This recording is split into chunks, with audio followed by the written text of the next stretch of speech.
are live. Welcome back, ladies and gentlemen. I am one of your co-hosts, Blake Ruffino. Alongside me is my co-host, Joe DeLeone. Sir, another day, another coach has been fired. This time, Mississippi State's Zach Arnett has been informed he has been let go by the Bulldogs. So we're at the really weird part of the season where the final two games are coming up and coaches are getting let go, coordinators are getting let go, and we had the first guy enter the portal. It was the very well-renowned, very highly sought-after Spencer Petras from Iowa. So be on the lookout. If your team needs a quarterback, you can maybe add him to your roster. But I'm pretty sure be a whirlwind, man. Never take a quarterback from Iowa. Well, you remember Spencer Petras last year, right? You remember him. I do. Terrible. But I will never take a quarterback from Iowa. And you know what? The sad thing is they're so bad offensively, it might not even be his fault. Right. And you know one thing I just realized? I completely didn't even know that he was still on that Iowa team. They were starting. Can you name any Iowa players not named Cade McNamara? Cooper DeJean, who's going to be a first-round pick, the white corner that they have. But that's the extent of it. They are the worst team in the country on offense. How they're winning games is blowing my mind. Phil Parker deserves the Broyles Award. Oh, easily. Easily does. He deserves it every year. To be real with you, that's their DC, if you didn't know. It is going to be hilarious. Yeah, well, we talked about him and said that he was one of the best defensive coordinators in the country over the offseason. We both agreed that he was the best DC in the country. It is insane to me that Iowa is just going to climb its way up to like a really weird ranking spot. There are probably going to be some people in the AP that put them at like 10 if Oregon State and theoretically like if Louisville lost this upcoming weekend and Tennessee loses, someone's going to try to do it. There's people that are going to try and position Iowa as the 10th best team in the country that have not been paying attention. No, they have not been. We do have some super chats here. One for $1.99. Michael Morris says, sorry, I had a meeting with Joe's mom. What are we, 6? Can you confirm this? I can deny that that's not true. What are we, 5 years old? Come on, guys. You can take the boy out of the 318. You can't take the 318 out of the boy. Christ. Cody McGee with a $4.99 super chat says, with all the firings happened the past 2 days, is Sam Pittman next? Thank you, Cody, for the super chat. Well, they would have done it yesterday or today, so the fact that he's still coaching there means that he's probably going to get till the end of the week. But I'm shocked that they would not fall in line and start their search like everybody else is, because they're likely going to compete for similar candidates for their head coaching job with Mississippi State. So now Mississippi State has a leg up. Or you wait another year and let Sam Pittman go through this offseason, and then when he starts off 2-5, 2-6, you fire him, and then you go, what up, Dion? You think didn't Dion the first time they passed up on him, or what was the? I don't think it was Arkansas. No, it was. He talked to Arkansas. That was the one that he spoke to, and they went with Pittman. I don't know what the transpiring of events was. Even then, I'd wait. I think that there's going to be a cycle here where there's going to be a lot of good candidates, and I think there's a lot of really good G5 candidates that Arkansas could hire, and that's what they should be looking for, is those types of coaches. No, they got too much money. People don't realize how much money Arkansas has.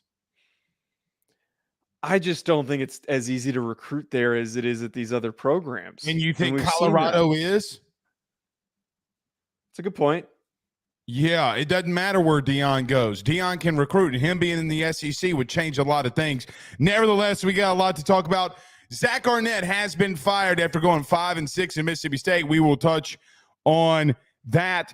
Who are some candidates that we think that could take over for the Moo Cowbells out there in Stark Vegas? Also, Georgia versus Tennessee. Still the best team in the country versus the Vols, who are trying to get a little revenge. I don't think they'll get it this week. And then, Joe, upset alert this week. Upset alert this week. Get that out of here. Get that out of here. Get that out of here. Hey, Stop. You know what happens every time you walk into Corvallis? Can I tell you? This town plays. They got the Halloween colors. But Blake, these are going down. If Washington's fan base was as vocal as the Alabama fan base was, but more people in our comment section will be talking about how much of a Washington hater you are. They already are. The fact of the reality is that they're just polar opposites of one another. One's got an elite defense, one's got an elite offense. They're not that far off from one another. Jalen Milroe, 1,000 yards and 10 touchdowns the last 2 weeks. He's played well, but what defenses has he faced? You could say the same about Carson Beck for a long stretch before he played 2 ranked opponents. And you know what you also could say? You could also say the same thing about Michigan. So I'm so tired of the who have they played argument. It is so played out. Whoa. I don't think that's not what I'm doing here, though. I'm just implying that his run of statistical, I'm talking about specifically the statistics, the performance in terms of the stats that he's put up. His numbers look really good because he played against LSU's defense. And then who did they play? Kentucky this past week. Like, those games are going to be tough matchups for him. Like, he's had his easiest past 2 games. Just throw this out there: Kentucky or Michigan State. It's a good point. Like, I don't disagree with what you're saying. You've had. I'm not comparing him to Michigan, though. I'm just saying that Jalen Milroe's stats are inflated. Oh my God! What did Michael Penix just do against Washington? Alabama. I'm just not going to do it. I don't have the energy for you today. We did start a little bit early so that we can get into this coaching search. So, Joe, we do have a lot we got to talk about here. Let's waste no time. Everybody do us a favor by hitting the like and share to all those social media groups. If you're on Facebook, share to all of those social media pages. If you're watching us on YouTube, Joe, the YouTube channel is blowing up. Do us a favor if you have not done so already. Hit the like, hit the subscribe, hit that notification bell. Joe is posting all kinds of videos throughout the day for all your content. You just go ahead and hit that notification bell. Wherever you listen to podcasts, rate, review, and subscribe. We greatly appreciate you doing that. Let's talk about our friends, though, over at betonline.ag. Moose State looking for another head coach. We will talk about that and some candidates coming up next. BetOnline is the fastest and easiest way for you to wager on all of your favorite sports, contests, events with the first-to-market odds and lines. Find reviews for all the news for each league, including Major League Baseball, NFL, NBA, NHL, combat sports, college sports, esports, and even golf. BetOnline continues to be the top online resource for all of your sports information for live in-game betting, props, and futures. Head on over to BetOnline today and use your mobile device to join and make your first sports bet. Use our promo code BELIEVE50, that's BELIEVE50, BLEAV 50, to receive your 50% off welcome bonus on your first deposit. That's betonline.ag, betonline.ag. We're back. Home. I could pick another upset this week if we put Texas on the board. They're not losing to Iowa State. If they wait, I will throw this out there. If they do get upset, I think that the Texas Tech game is more of a likely opportunity. Because Texas Tech's been playing some like weirdly good football lately. I'll concede that. They need Quinn Ewers back very bad. So talking about we're back, Quinn Ewers needs to get back as soon as possible. He's back, but he's not. He clearly is not playing at total full strength the way that he played against. Okay. Well, you're right. Let me reemphasize. Yeah. Let me rephrase what I said. They need Quinn Ewers beginning of the season dude back, not like actual body. That you're right. I should paraphrase. All right, here we go. Mississippi State today announced that they had fired their head coach after not really even one season. He didn't even make it a full year as the head coach in Stark Vegas. Zach Arnett is out. Joey went 5-6 at Mississippi State. Look, I do think so.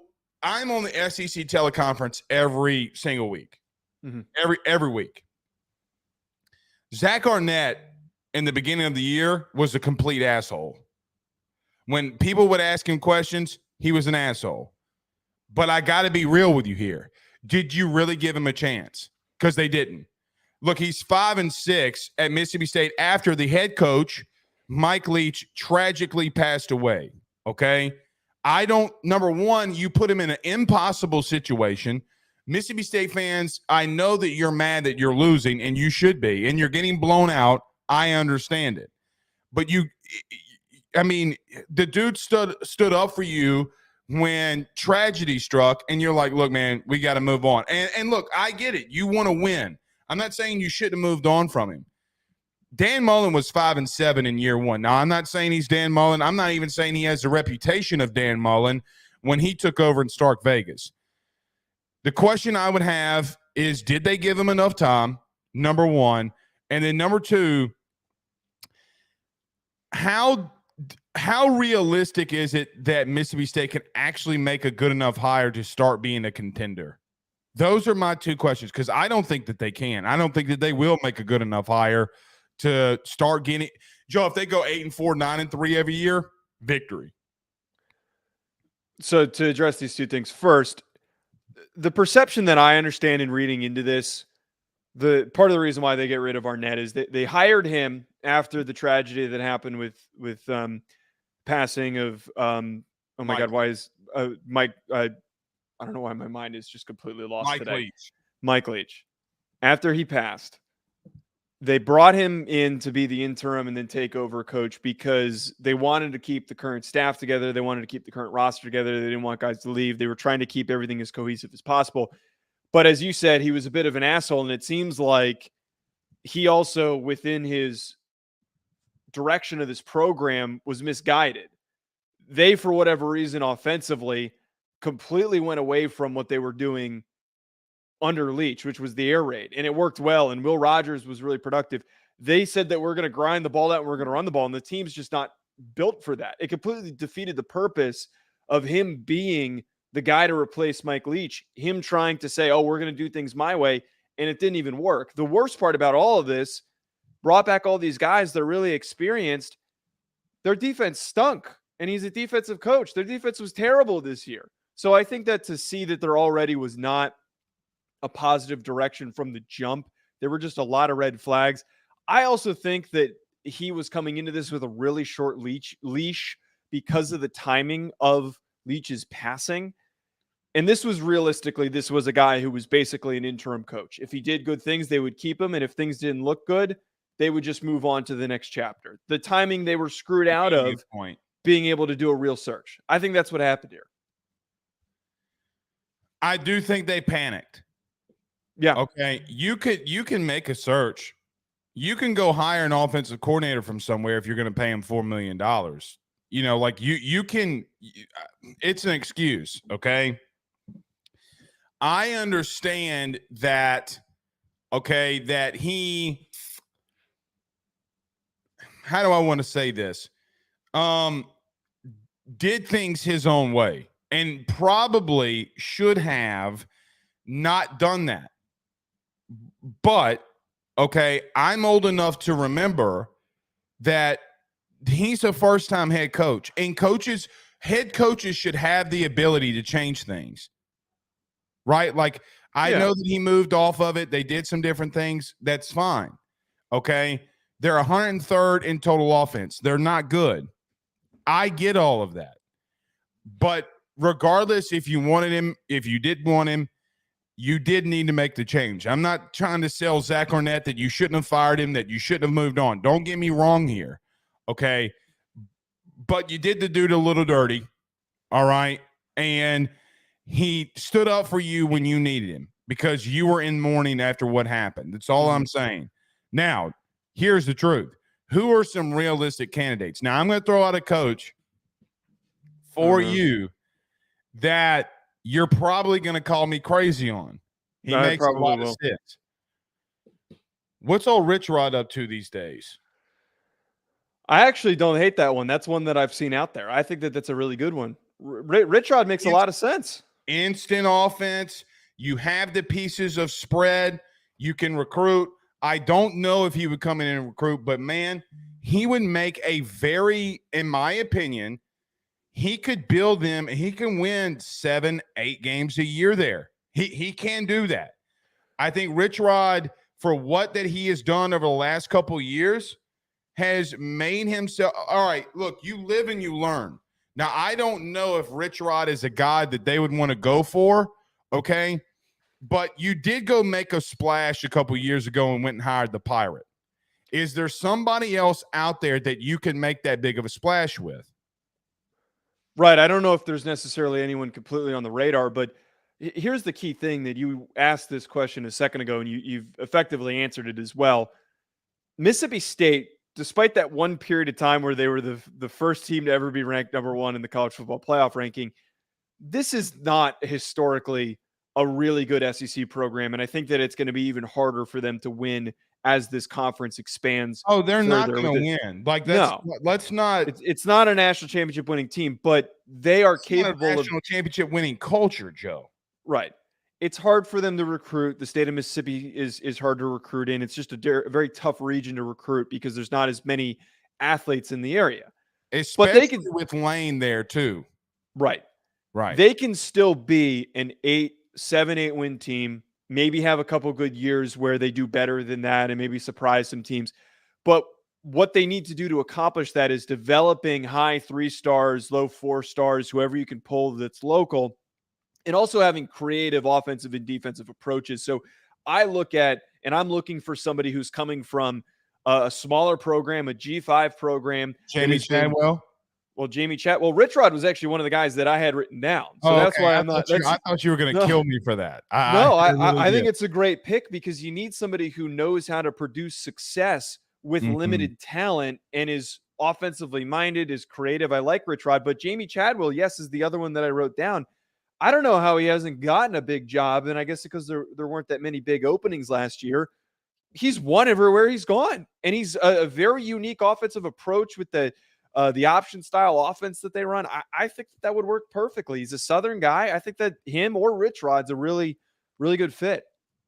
Well, I look at Rich Rod as an example, okay? And now, look, I know that people are going to hate that.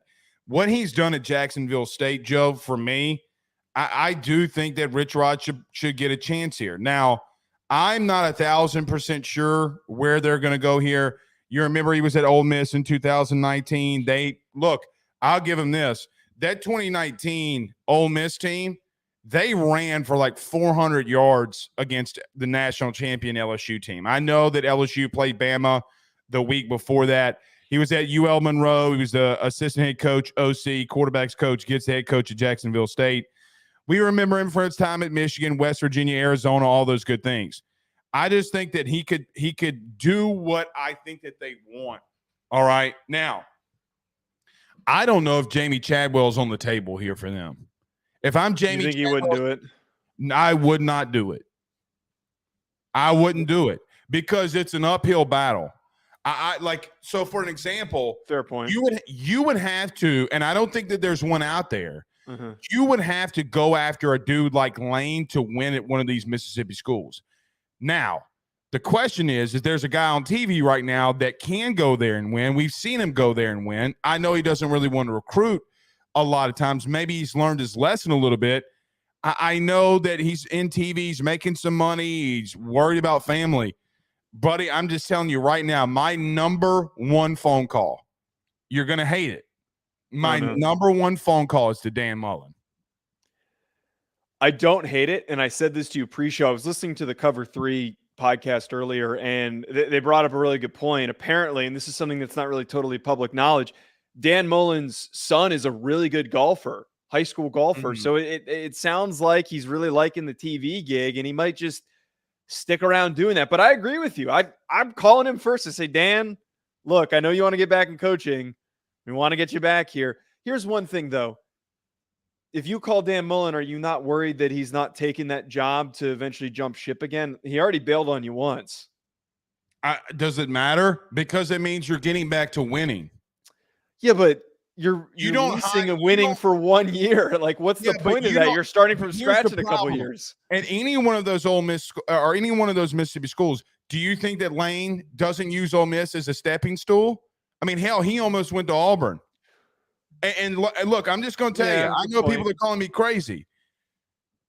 Don't kid yourself for a second that there's not going to be – look, in coaching searches, I'm telling you, A&M's going to talk to Lane, whether he does anything or not, but they're going to talk to his agents. They're going to test the waters on Lane. I promise you, they will get the feel of what's going on with Lane. Yeah. It's always going to be a stepping stone. Always. Like, you got to be realistic with who you are, okay? I'm going to be real with you. Here's another one. You're going to balk at this. Over the last 10 years, well, really 12 years, you know what other school that's been premier that's also been a stepping stone for dudes? Oregon. And you're not even half the program that Oregon is. Look at the coaches that have been at Oregon that have used – hold on. Okay, go ahead. Used that as a stepping stone. I'm old enough to remember when Chip Kelly used that to go to Philly. Yeah, but he left to go to the NFL. He didn't leave to go to an SEC. Yeah. And Mario left to go to Miami because he coached there. Steve Sarkisian doesn't leave at Texas. Brian Kelly doesn't leave in LSU. Maybe he would. Maybe, but he's older. But you kind of get what I'm saying. Nick Saban's not leaving Bama. Nobody's going after Dabo. Ryan Day would be the exception because he has an NFL background, but he's not going anywhere. Look how difficult it's been for the NFL to pluck Harbaugh. Yeah, well, because it's his alma mater, so it's going to be a little harder there. You have had schools where they've been stepping stones. Mississippi State is a stepstone type of school. I'm sorry, you just are. Now, in other sports like baseball, no, you are a premier top tier dude. All right, Mississippi State is the cream of the crop when it comes to college baseball. And college football, I'm just going to call it what it is. You're a bottom tier Power 5 school. They typically are, and I think that they're capable of a little bit more than that. The other name that I throw out there, and I think it's one that you'd probably anticipate, Willie Fritz, I think, from Tulane makes a lot of sense. And knowing that what Willie Fritz has done at Tulane, and man, they talk about developing talent. He's taking some guys like getting some play at A&M. Willie Fritz is getting some play at A&M. There's some people. He'd make sense there. He'd make sense at A&M. I wouldn't push back on that. Willie Fritz could go to Mississippi State and make them a winner. Oh, I think he could too. I mean, we look at the amount of NFL guys that he's produced over the past couple of years. There's at least 2 guys that come out every single season, and that's unheard of for an American conference school. The only exception is what Cincinnati did a few years ago, and that was a total rarity. So I really think that Willie Fritz is one of those guys that should be at the top of that discussion. We do have a super chat here from Cody. Let me read this right quick. For a $9.99, he says, would you consider these top 5 head coaches in Mississippi State? James Franklin. James Franklin's not leaving Penn State. That's his. Unless he gets fired. Yeah, and that's his favorite school. That's his, like, Cody, that would be to you, your LSU. Dan Mullen coming back. We talked about Willie Fritz. Bill O'Brien. Now, that could be a little sleeper because there are some chaotic things going on, but he doesn't recruit well enough. I don't think he want to do that. Cliff Kingsbury is off the Mike Leach tree. I don't like the Kingsbury pick at the end there. I think his name is getting way too much run, and considering we have to remind ourselves here, before he took that head coaching gig with the Cardinals that he shouldn't have been offered, he was getting beat at Texas Tech. But he was also a coordinator. He needs to get a coordinator gig before he gets another head coaching gig. I agree. I can't see that. They do need to think outside the box here. That's all I'm going to say. They're going to have to think outside the box. But look, I'm just telling you, Willie Fritz. So here's the problem now, Joe, too, very quickly before we move on. You know, the playoff committee met, and they're thinking about doing, instead of 6-6, they're thinking about doing 5-7. So 5 permanent opponents, 7 at-large bids, right? Helps the Power 5. The problem I have with Willie Fritz leaving, Willie Fritz, if this year alone, brother, he'd be in the playoff. If it were 12 teams, he'd be in the playoff. They'd be competitive too. They wouldn't be competitive. They're competitive with Ole Miss. They get lined up with the team. Like Joe, think about this. God forbid Alabama beat Georgia. Georgia would be the number 5 seed. Yeah, that's a good point. Yeah, okay, and then Georgia would have to face Tulane in Athens. It would, buddy. It'd be a splattering. Do you hear me? I think splattering. It wouldn't happen. They would destroy Tulane. It wouldn't But, happen, but I think if they theoretically played like Penn State or something, that game would be closer than some but people they're would not think. going to play at Penn State, and Right. you know it. The Right. number 5 seed is going to be the best conference loser. Yes. Okay, and they're going to get killed. But the problem is he's going to get in the playoff. So for those reasons alone, I don't think he could ever get to the playoff at Mississippi State. Like, I just don't. Yeah. That's an angle that I think needs to be brought up here. And the same could go for Jamie Chadwell, who I brought up. Rich Rod, probably not, but Jamie Chadwell is going to go undefeated. If Rich Rod and continues to have success, Joe, the hell he can't. Well, that's what I'm saying is that more so with Jamie, but it would be really hard for Jacksonville State in year 2 to sneak into the playoff. But Liberty can. They could sneak in as that G5 team. Now. Dude, they're still undefeated. They have a soft schedule, though. They have one of the softest schedules in the country. It doesn't matter. It doesn't matter. Joe, they went through a coaching change and they're undefeated. That should be praised.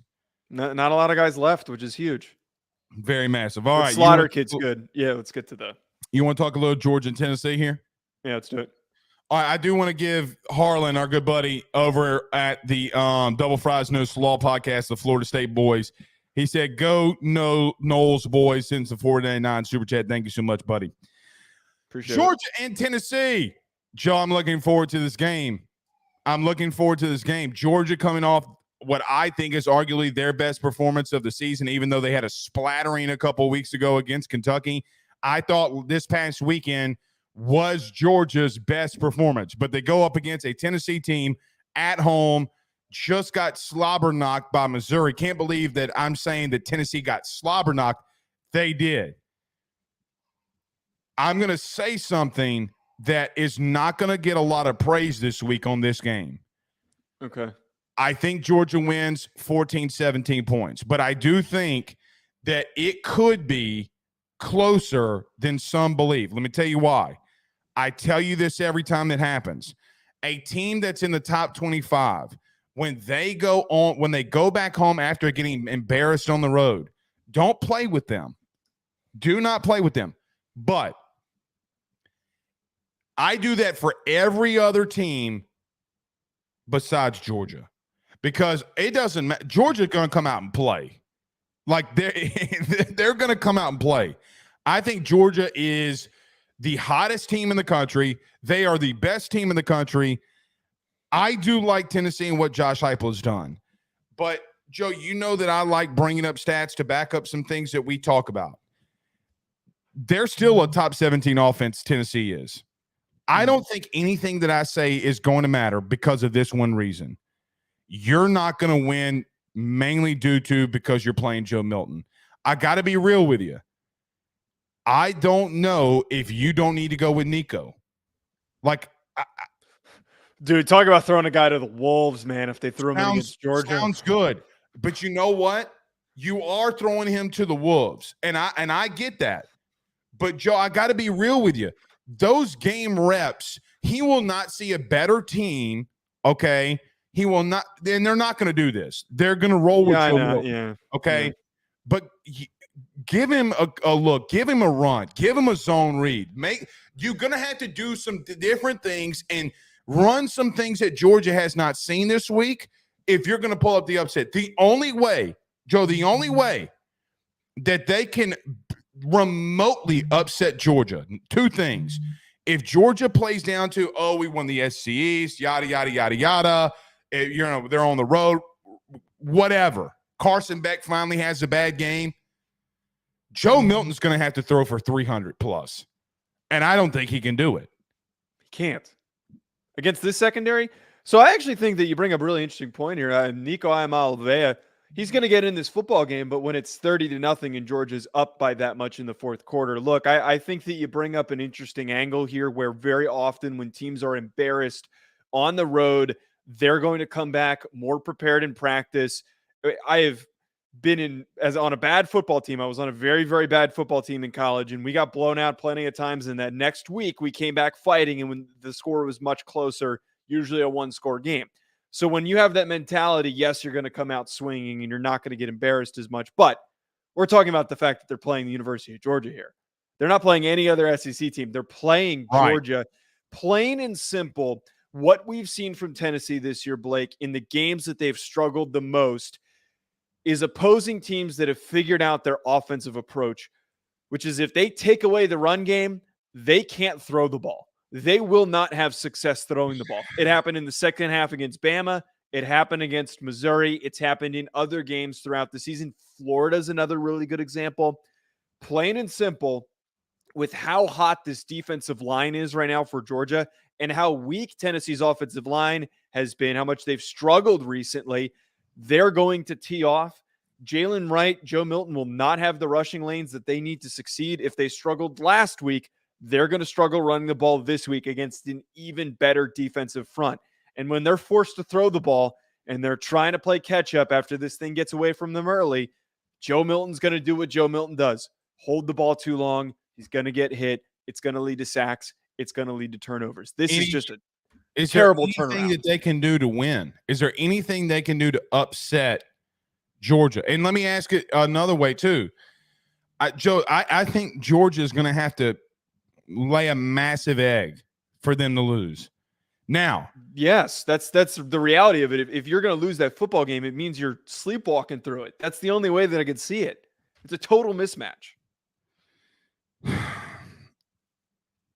Tennessee, I went back and watched this game today. They only had the ball for like 20 minutes and abandoned the run because they had to. They had to abandon the run because they could not. They had to get Joe Milton. Exactly what you're talking about. Missouri did it to them. Joe, they're still the top 10 rushing offense. Now, stats can be very deceiving, right? And so it got me last week, right? Like it got me last week. I thought Tennessee had grown up a little bit. I thought Joe Milton had gotten better, especially just running the football. They haven't. And I will say this. I do think Carson Beck is facing a secondary in Tennessee that is not really good. They are in the 70s, I believe Tennessee is, and passing yards allowed. Carson Beck could go off again. And look, this will be the third, probably and arguably the third ranked team that they've played in a row, meaning Georgia, and they're going to win all three. Okay, that's an impressive little run here. And going into and look, facing a feisty Georgia Tech team. I know Georgia fans are going to laugh at that, but they are a little feisty little. They're like a gnat, man. They're just They're just a little pest. So, look, if there's any chance Tennessee can pull the upset, Georgia's got to lay a flat egg. Milton's got to go for over 300 in the air. And look, I just can't remotely visibly see him doing anything close to that.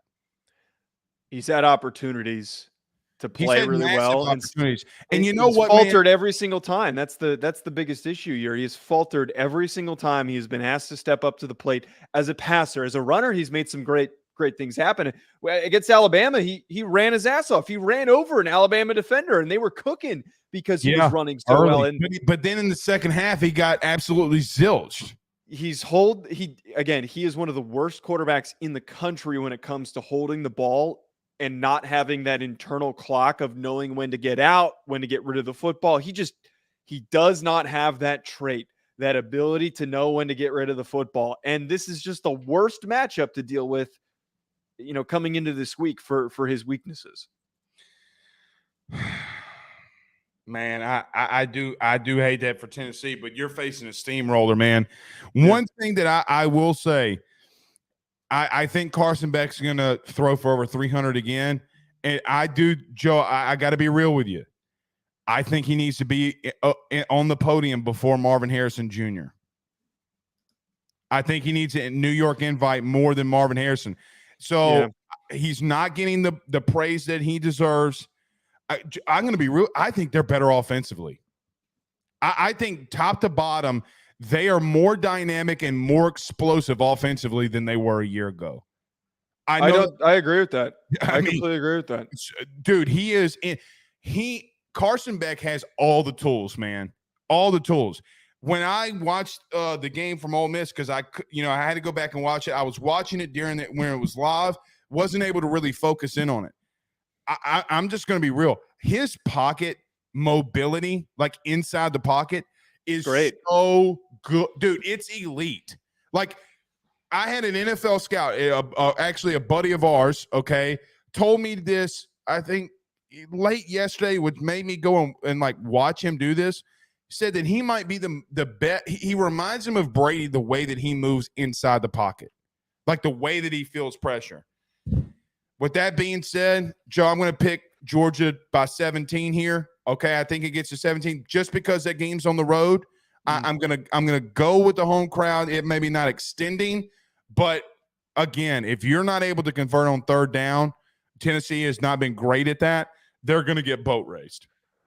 I'm going to go Georgia 20 plus. I just have to throw in a take here, just any opportunity I can to piss you off. Your points about Carson Beck are very on point, and I think that it fully supports my argument of why I was not critical of Stetson Bennett, but why I reemphasize that their success last year was because the team was really well-rounded, and the reason why they won a national championship was not because of Stetson Bennett's performance, but because of the team's performance. It could be argued that there's less receiving options. There's less receiving options this year. Oh, bullshit. But okay, what I'm trying to get at is that Carson Beck has stepped up to the plate in instances where he's needed to, and he has helped this receiving group. There's not a guy that statistically is like leading any categories receiving right now. I don't believe so. He has taken advantage of a lot of opportunities. They have Lovett. They have the Bell kid. They got McConkey. They got Bowers. They got Delp that has more experience. They have more weapons now than they did. More experience. Ray, what was his name? God, dog it. Help me hit. Thomas, right? Yeah, yes. Rod Thomas. They did not have the weapons that they did a year ago. Well, they also had a Donnie Mitchell last year who left, and he was now going to be a first-round pick coming out of Texas. Sure, but that is a little bit different considering what Mitchell went through a year ago. I mean, come on. When he was needed, I'm just going to throw this out here. When he was needed, where did Bennett go? So when he had weapons, went to Brock Bowers. By the way, C.J. Stroud in the NFL, my goodness. Oh, unapple. I still can't believe it. Those show how good that defense was. Michigan and Georgia's. All right, let's do this. Let's get to home field apparel really quickly. We got to roll. We got Washington, Oregon State, and then we'll get our picks. So stay with us.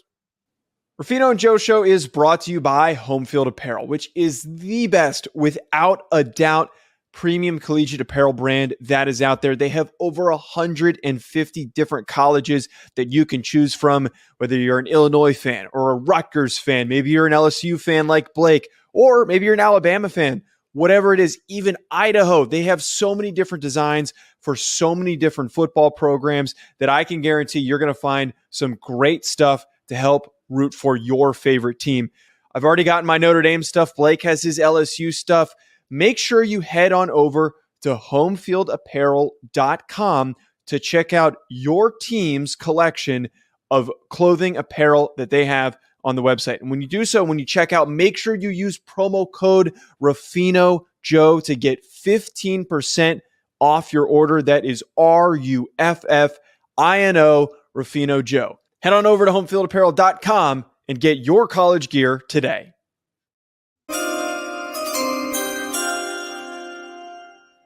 I'm so excited for this segment. Oregon State and Washington tee it up in Corvallis this week. Do you smell, Joe? Do you smell what is a brewing in Corvallis for this weekend? Because I smell it. I smell the upset coming. You're such a hater. You're such an unbelievably big hater. I get criticized for being a realist about Alabama, but here you are slandering the good name of the Washington Huskies, who have been phenomenal and have a much lighter schedule. All right, stop. They have not been phenomenal. Offensively, they have been. They've had a couple rough games. Is the offense the only team, the only side of the ball that plays? Their defense has made plays when they've needed them to. That's all that matters. Is the defense good or bad? Yes or no?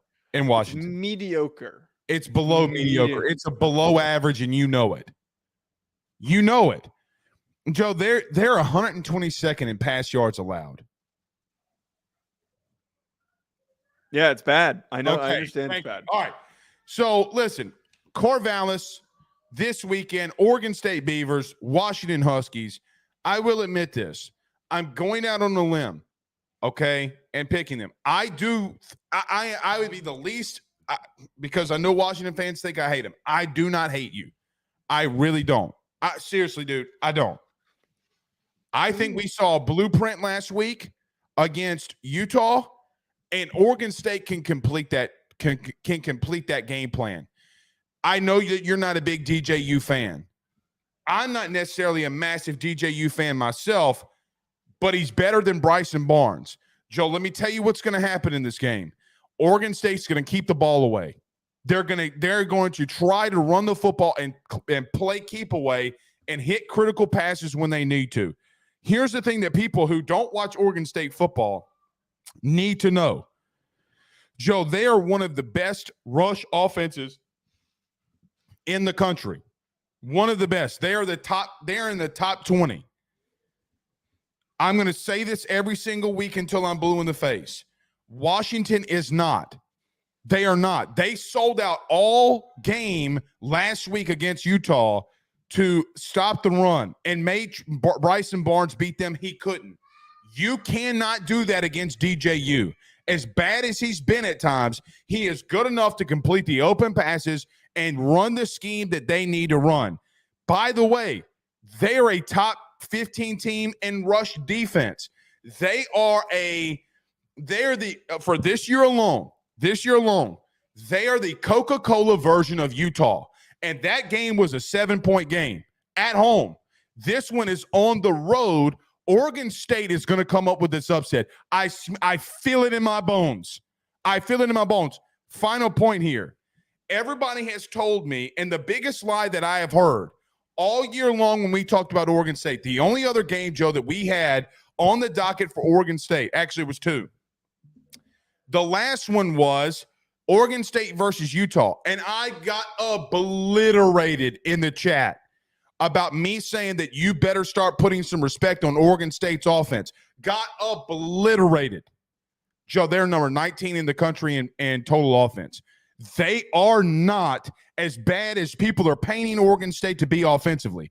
They are going to run the ball. They are going to play keep away. And if Michael Penix is not phenomenal, I'm talking about everybody wants him at the podium for the Heisman. He's going to have to go off like we've seen Bo Nix, like we've seen Jaden Daniels. He is going to have to go absolutely insane, I'm telling you, to win this football game. I like that you use the word we've got the blueprint. You described it as a blueprint of what Utah did last week against Washington. Correct. I'd like to point out that we have a blueprint of why it's easy to beat Oregon State. Might I remind you when Oregon State played Washington State, which is a much worse football team than Washington, but a very potent passing attack. Weak defense that is underperformed despite by the way, don't bring up the things that I've said about Washington State. We're not talking about that. My point is that Washington State, despite having one of the worst rushing attacks in the country and one of the best passing attacks in college football, they found a way to beat Oregon State. And the way that they did that is by saying, we're going to play fast break basketball. We're going to throw the ball deep down the field. We're going to pick up yards and chunk plays, and we're going to force you to play our game of football. That is what I have described Washington as, and they do it way better than Washington State does. Look, it does stink that this is in Corvallis. Washington has not traveled well because they haven't traveled well. I will admit that they have not traveled well. But I stand by the fact that I have watched, I have seen, I have witnessed Oregon State falter with opportunities to get big wins, and most importantly, have failed to win in a matchup that was already very similar to this. I do not think... They almost lost last week in a very similar one, too. Oregon State or Washington? Washington almost lost last week in a similar style football team. They still found a way to win. They still do just enough to win. It cannot be your excuse every single week. It's not an excuse. It's a reason. It is an excuse. Joe, Washington is 122nd in the country in passing yards allowed. They still will put up way more points on the board than Oregon State is capable Not of if doing. they play keep away, they won't. They can't though. That's the whole thing, is that it's I believe it's a misconception to assume that keep away can be played against this Washington team, because everybody keeps trying to do it and they still put points up on the board and they still score really quickly. Utah is, I'm going to say something that's going to be outlandish here, and I know that you're not going to agree. Utah is not a top 25 team. They're still a really good defense, and they still put points up on them. Sounds cute. They're not a top 25 team. Don't you dare give them a big-time win over a team that has no business being in the top 25, and deep down in your bones, you know it. So I'm confused here, because you're like this. You're discrediting the Utah win, but then you're also using the Utah win as evidence of why Oregon State's going to win. Reversed because of the fact that I think Utah is so anemic offensively. It makes me look to the forefront and say, bro, how are you going to allow Bryson Barnes to throw for 267 on you, Joe? 267. Look, DJU's going to have a great game, man. I don't doubt that that's going to happen. And they're going to run the ball well, but they do not. Their corners are very mediocre. They're very mid, and their interior defensive line's not good. I never came out here and said they're going to blank them. But I'm going to tell you what I feel. I'm not going to say it's going to be to this extreme. You know what I feel like could happen here? I'm not going to say that they're fully going to go Missouri on them. They're going to attempt to hold on to the football for 35, 40 minutes. That's how this style of team, this Oregon State style of team, that's the only chance that they have of beating Washington. Now, I will agree with you. If they beat Oregon State, it would not shock me in the slightest. They have not played good on the road at all this year. Joe, the last time that I visibly watched an entire game of Washington on the road, Stanford. Yeah, they played poor. That's the one thing I will concede here, is that they have not traveled well, which is a problem, and it's something that I'm a little wary of. If this was in Washington, I think it'd be a foregone conclusion that they win this football game. But I just can't ignore the fact that if we're matching up these two teams, yes, we can say that Oregon State's going to try to play keep away, but I do not see anybody defensively in their secondary that is going to provide any challenge for Polk, McMillan, and Odunze. It's like when we watch March Madness. Such a wild game, dude. He had 3 catches, 111 yards, and 2 touchdowns last week. He was insane. He's doing it every other week. It's like watching a March Madness game or a Pac-12 tournament game. And like good examples, like Arizona always has these really big power forwards and centers. Mm-hmm. And then you're watching like Arizona State trot out there, or Oregon State trot out there to try and guard those guys with sub 7-footers. You just don't have the bodies to do it. You can try and do whatever you want to keep them out of the paint, but you're not going to succeed every single time. They're going to get those plays. You might stop them on first and second down, but third down, they're coming around and they're going to pick up that big play when they need it.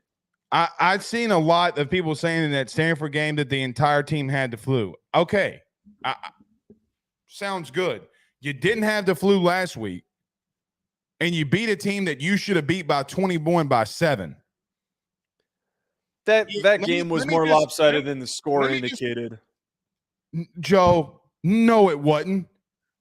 If you're looking at Joe, I'm sorry, and I love you to death. I really do.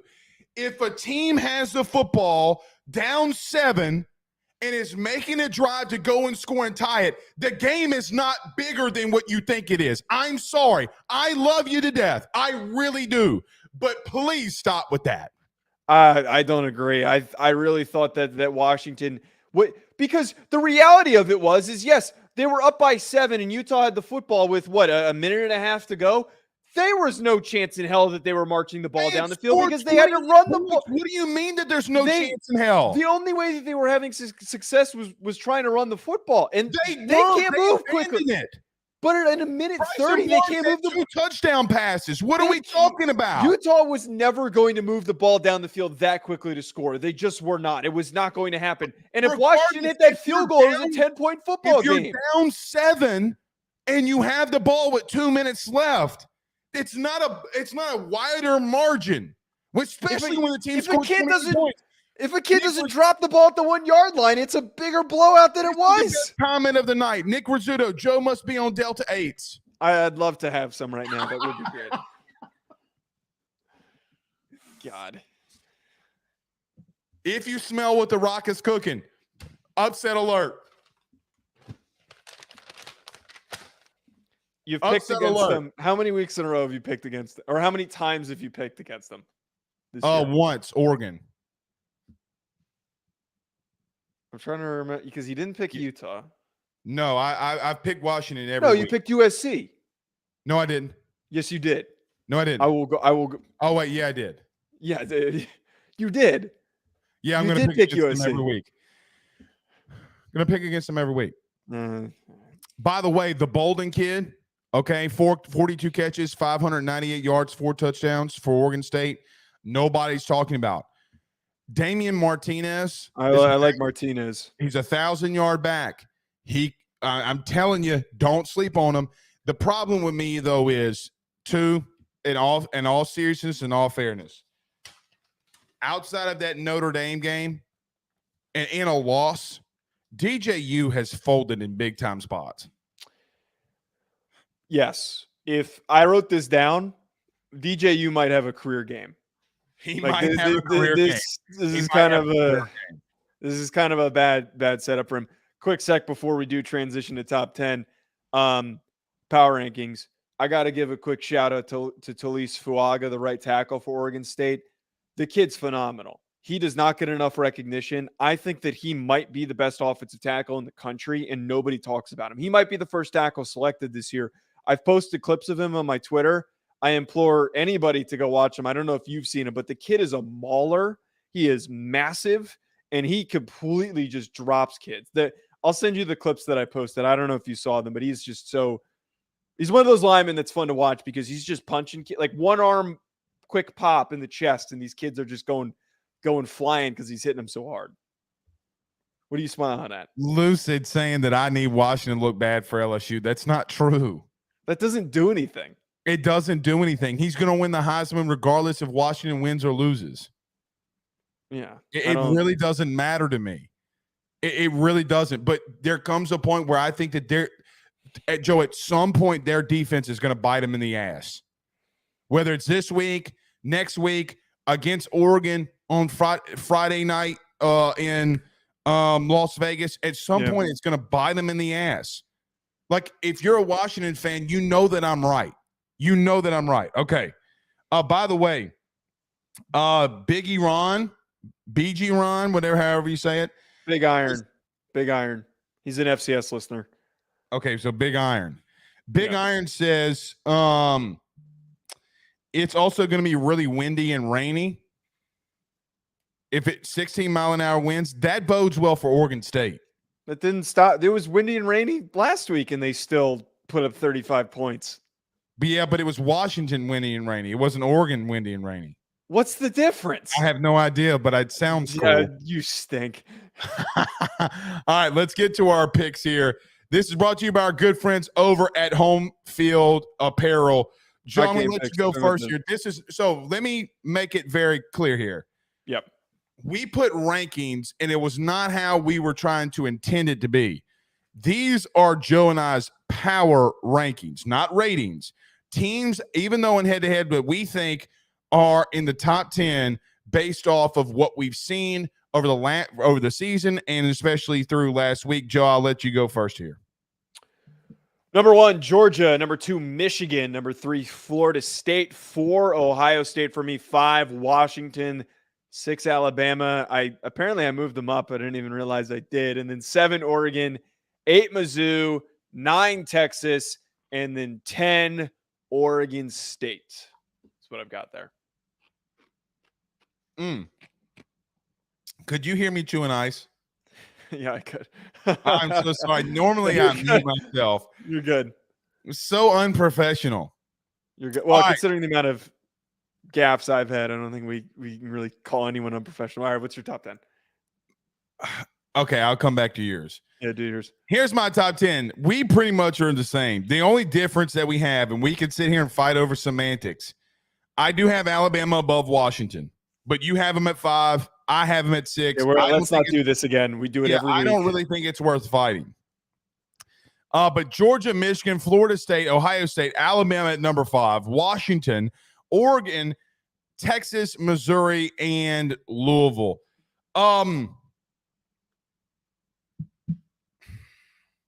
You go first. What do you hate about my? I mean, dude, we are so far into the.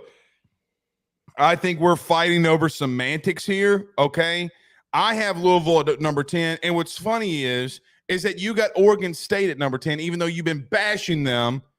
Well, because they're a good football team with multiple ranked wins, and I know that the UCLA win is not as sexy as it was before because they're going to be a 4 Toby Keith song. I ain't as good as I once was.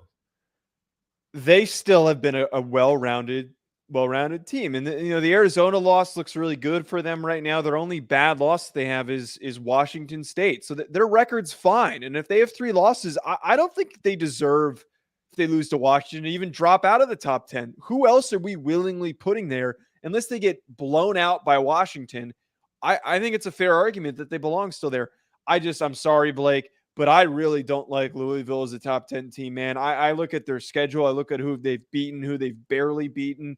They have had a really soft schedule. And you know what? As a Notre Dame fan, I'm the first to admit it.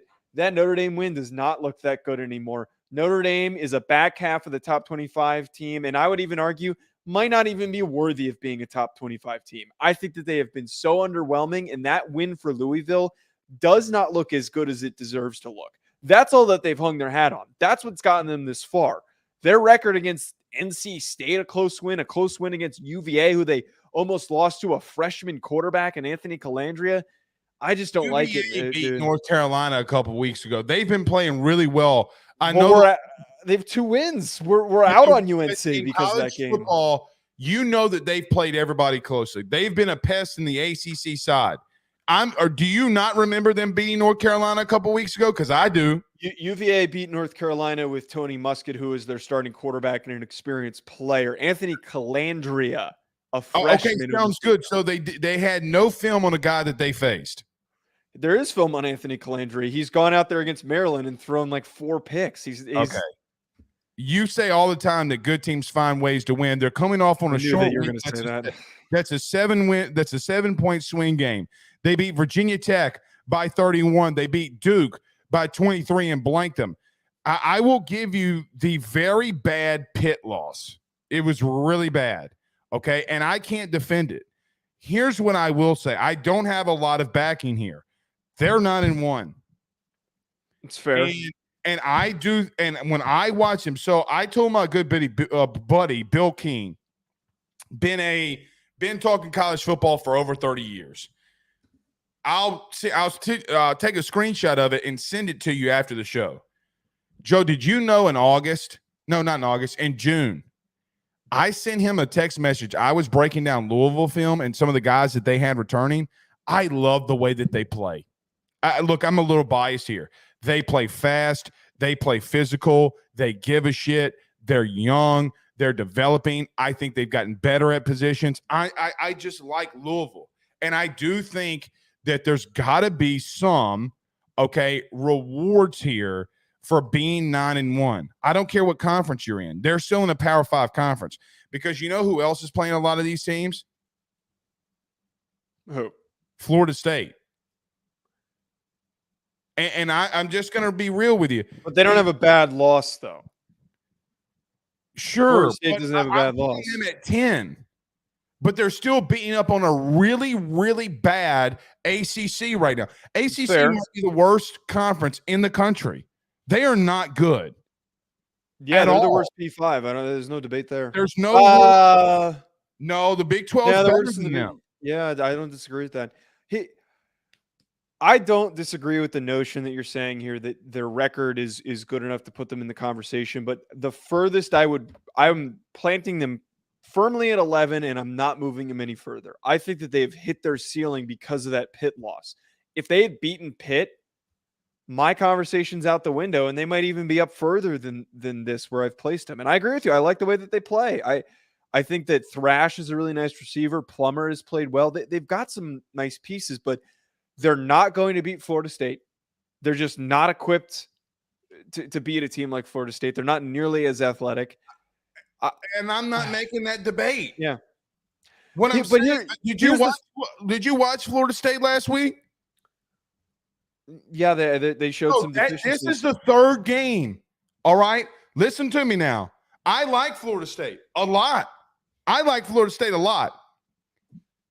How many games have they had under 100 yards rushing? That's a good point. Here's one thing, though, Blake. One of the things that you always bring up to me when we talk about, me propping up Washington is you like to say you don't think that they would beat certain teams. I don't think Louisville beats Ole Miss. I don't think Louisville beats Tennessee. I think that there's a plethora of, like, they don't beat Penn State. There's a plethora of they beat Penn State. Louisville's not beating Penn State. There's no way. That defense. You know why? You know why? I can't block those guys. I need nothing else. You know why? Why? James Franklin ain't winning shit. I'm done with James Franklin. Okay, well, so you're just a little hurt from yes, I'm pissed off. James Franklin, I had faith in you. You no good Rudy Poo. Joe, Michigan did not throw the ball but once in the second half, and it was a pass interference, and they lost. You bring up a good point. You do bring up a good point. I do think, though, that Penn State beats Louisville. I think I could probably sit here and poll a bunch of other teams that would beat Louisville. I want to talk about, though, I think that you and I both dropped Texas, or was I the only one who dropped Texas? Where did I put Texas again? You had them at 8. I don't know if you moved them. Oh, yeah, I moved them. I moved them from 6 to 8. I think losing Jonathan Brooks is so significant. Torn ACL, if you hadn't heard, out for the year. We saw the impact of him going out of that game against TCU. It was so bad that they came back multiple scores and almost came back and won that football game. They almost lost to TCU. They needed Jonathan Brooks, and Cedric Baxter's really talented, and I love him. But I just can't rely on a true freshman to be the player that is a defining player in an offense that has been leaning on their run game for success recently. I'm going to pull this up because I was looking at this today, actually, because they're a 9-1 football team. So they played a very bad TCU team, Joe, right? TCU is not a good football team. I know that Quinn Ewers threw for 317. I know Jonathan Brooks, who's not going to be there, had 104 yards rushing and 2 TDs. He's done for. The problem, is Josh Hoover had 302 passing yards. They got run on for 101 yards. Yeah.